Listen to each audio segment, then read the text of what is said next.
आमानकर जमी बाड़ी अच्छी आमानकर धन संपत्ति अच्छी এই সমস্ত বিষয় তুম্ভর হব কেই কেই মদ বি বিক্রয় করে শয়তান আমানক পছরে লাগি রহিଥାଏ আমানকৰ টেম্পারামেন্ট আমি হরাইবা নাই আমানে কেবে আত্মসংযম হরাইবা নাই সেই সময়ে শয়তান আমানকৰ পছরে পছরে পছরে লাগি রহিব।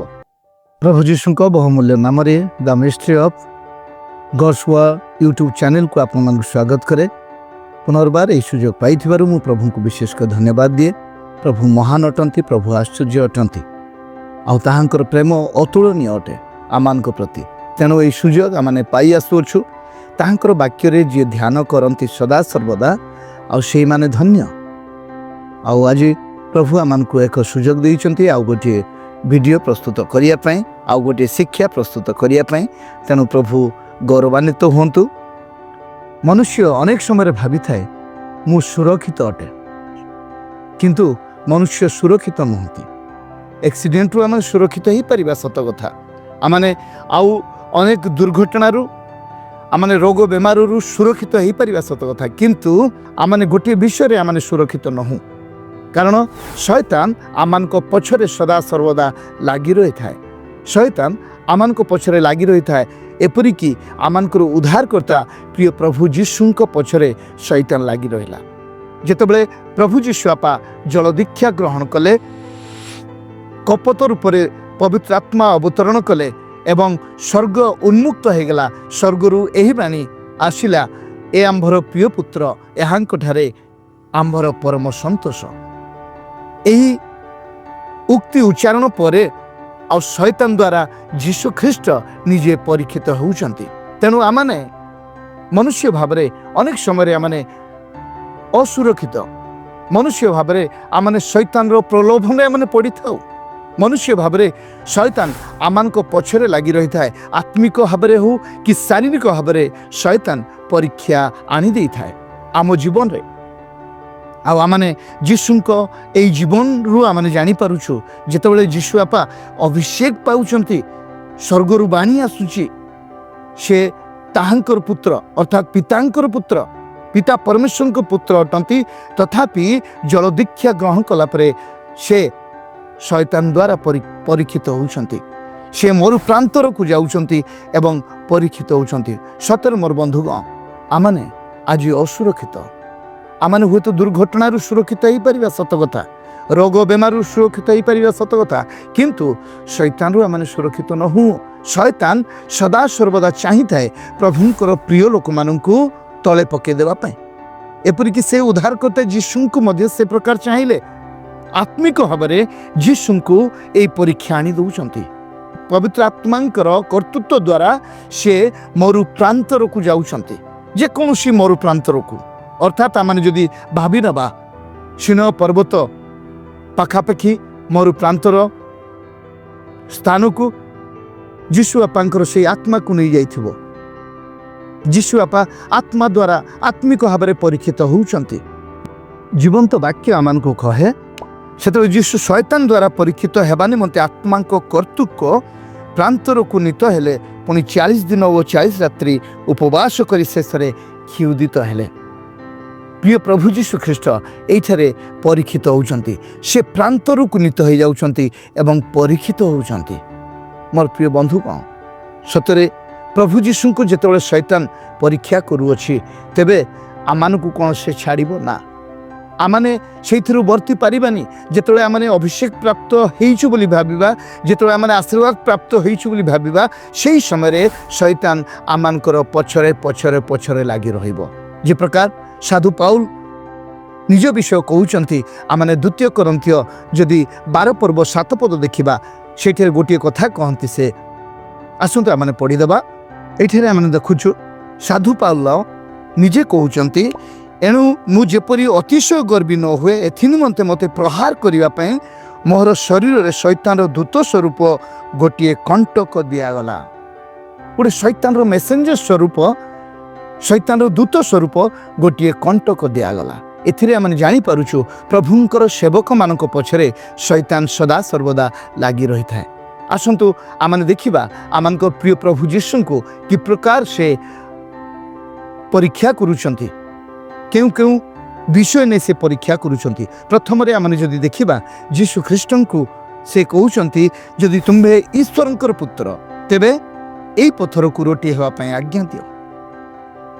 ख्रीष्ट प्रिय बंधुगण आमने रोटी को नहीं विशेष चिंतित आजिकल आमने रोटी को नहीं आमने अनेक चिंतित अधिक चिंतित अटू कारण रोटी बिना आम बंची पारुना एक कथा आम भावी था किंतु वाक्य लिखा अच्छी जीशु बापा आम को कही था मनुष्य केवल रोटी रे बंचे नहीं मनुष्य केवल रोटी रे बंचे नहीं तार अर्थात मनुष्य को मनुष्यर आत्मा को जीवित रखापी मनुष्यर आत्मा को संपूर्ण बलवान रखापी बलिष्ठ रखापी वाक्य दरकार तेणु जीशु बापा कहते मनुष्य केवल रोटी रे बंचब नहीं किंतु ईश्वरंकर मुख निश्रुत वाक्य रु बंचे। तेणु आमने यही प्रभु जीशु बापा आम को जो उत्साह देइछंती आम को जो शिक्षा देइछंती मनुष्य केवल रोटी रे बंचे नहीं आमने केवल रोटी पर चिंतित आमने केवल रोटी पर चिंतित करी कई पाप करी बसु रोटी पर चिंतित हुई आमने कई प्रभु जीशु विरुद्ध रे भूल करी बसु कई मद भी विक्रय करती रोटी निमंते चिंतित हुई निज शरीर निमंते रोटी शरीर को शक्ति जगाई थाए किंतु आत्मा को किए शक्ति जगाई थाए ईश्वरंकर वाक्य यही आमानकर आत्मा को शक्ति जगाई थाए। तेणु प्रभु जीशु बापा आम कहते आमने केवल रोटी निमंते चिंता न करी आमने ईश्वरंकर आत्मा जो प्रकार शक्तिशाली होबो एथि निमंते आमने चिंता करबा आवश्यक। द्वितीय आमने देखुचु आमानकर नयनर लोभ आमानक पाखरे विशेष थाए अनेक समय जिते लोक मैंने आम को कही दियंती आमर टैलेंट को देखी कही दियंती जदि तुम से टैलेंट अच्छी तेबे यही काम कर से समय आमने निजर टेम्परामेंट निजर आत्मसंयमता हर आमने कौन कही ठीक अच्छी मु यही काम करके देखी तार अर्थात जी यही काम करने कहते ताहांकर बसरे आमने रहीगलु से प्रकार परीक्षा आमको प्रिय प्रभु जीशु को शैतान आनी देइथिला कौन जिते मंदिर शिख को नहीं मंदिर छात उपर को नहीं शैतान कहूँ तुम्हें ईश्वर पुत्र आसतु आमने ताहा अध्ययन करदबा। माथ्यू लिखित सुसमाचार 4 पर्व तार 6 पद लेखा अच्छी तुम्हें जब ईश्वर पुत्र तेबे तल को डेई पड़ कारण लेखा अच्छी से अपना दूत मान तुम्भ विषय आज्ञा देवे आउ काले तुम्भ पाद पथर रे बाजिबो एथिपई से माने तुम्भ को हस्तरे तली धरिबे। तार अर्थ शैतान चाहूचंती एटलिस्ट यही सहज विषय कहीदेवी यह तो सत कथा जेतले ईश्वरंकर पुत्र जेतले प्रभु जीशु बापा से छातरू डेई पड़े स्वर्गदूत माने तांको तली धरिबे यह सत कथा तांकर से शक्ति अच्छी। शैतान अति सुंदर भाव चाल करुचंती मोर कथा मोर आदेश से मानतु बोली किंतु प्रिय प्रभु जीशु बापा अति सुंदर भाव कही दौरान ना यहाँ हेनी आमने अनेक समय टेम्पर आमर आत्मसंयम हरई दे था किंतु जीशु बापा आत्मसंयम हरइले नहीं से इमोशनल भाव विहल हेले नहीं आउ कहते आम देखा 7 पद जीशु ताहाकू कहले आहुरी लेखा अच्छी तुम्हें प्रभु अपना ईश्वर को परीक्षा करिवो नहीं। शैतान कौन करुँच परीक्षा करुँच आउ जीशु बापा तांको अति सुंदर भाव उत्तर दौरान प्रभु अपना ईश्वर को केबे परीक्षा करिवो नहीं कारण यह सत कथा जीशु बापा डेई पड़े आ स्वर्गदूत माने तांको तली धरिबे यही कथा शैतान तांको कहउछंती किंतु जीशु बापा इमोशनल भाव विहल न होई से शैतान को कहउछंती तुम्हें अपना प्रभु को परीक्षा करिवो नहीं। आमने अनेक समय मोर बंधुक आमने अनेक समय भाव विहल था आमर आत्मसंयम हरईकि आमने अन्यर कथारे अन्यर बसरे आसी थाउ एवं सेमानको कथा मानि थाउ किंतु प्रभु ताहा शिक्षा दियंती नहीं। आमने शैतान को ईश्वरंकर वाक्य द्वारा आमने पराजय करिया पड़िबो एवं आमनकु जो प्रभु आशीर्वाद करिसंती से ईश्वरंकर वाक्य को आमने तले पकेबार नहीं।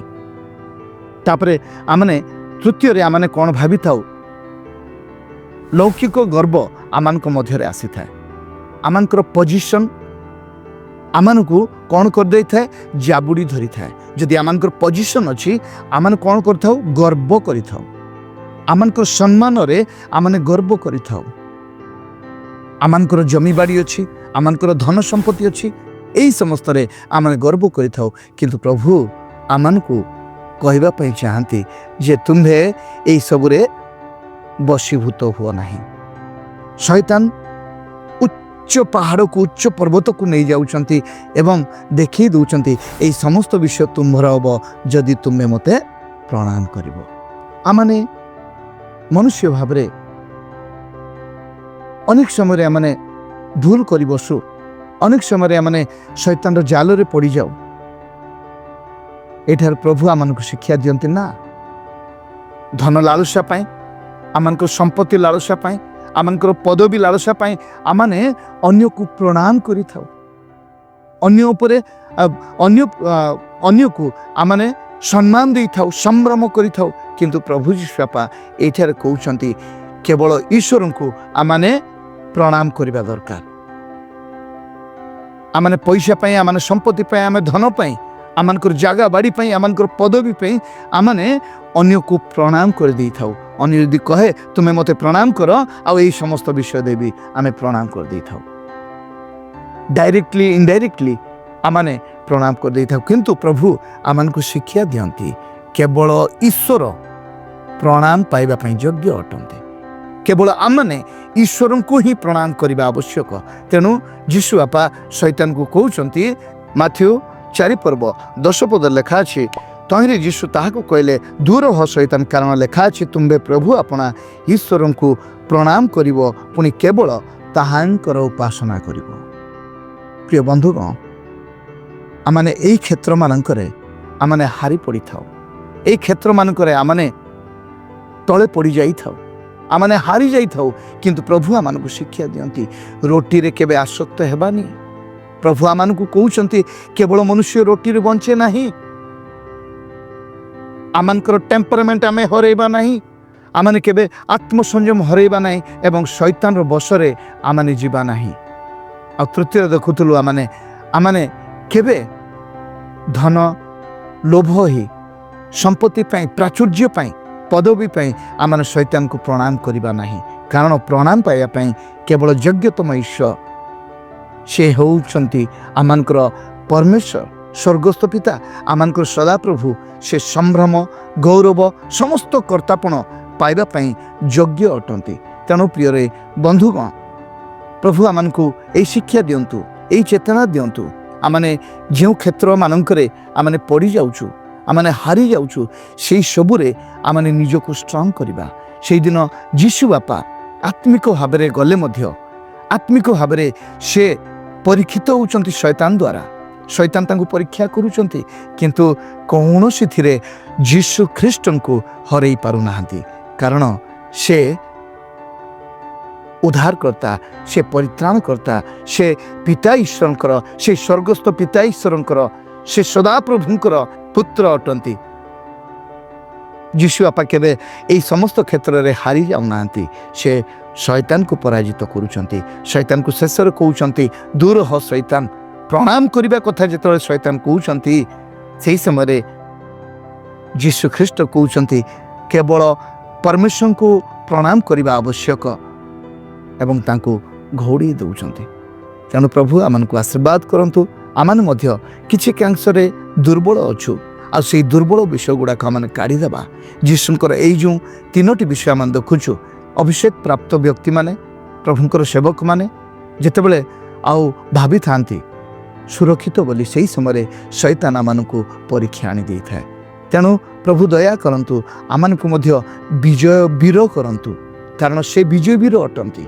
आमनको प्रिय प्रभु यीशु से शैतान को चूर्ण करिसंती, से विजय वीर अटंती। आमने मध्य तांकर पुत्र कन्या भावरे विजयी भावरे आमने जीवन यापन करिबा, तेबे शैतान को आमे पराजित करि परिबा। प्रभु एई छोट चिंतारे आम प्रत्येक को आशीर्वाद करंतु। आमेन।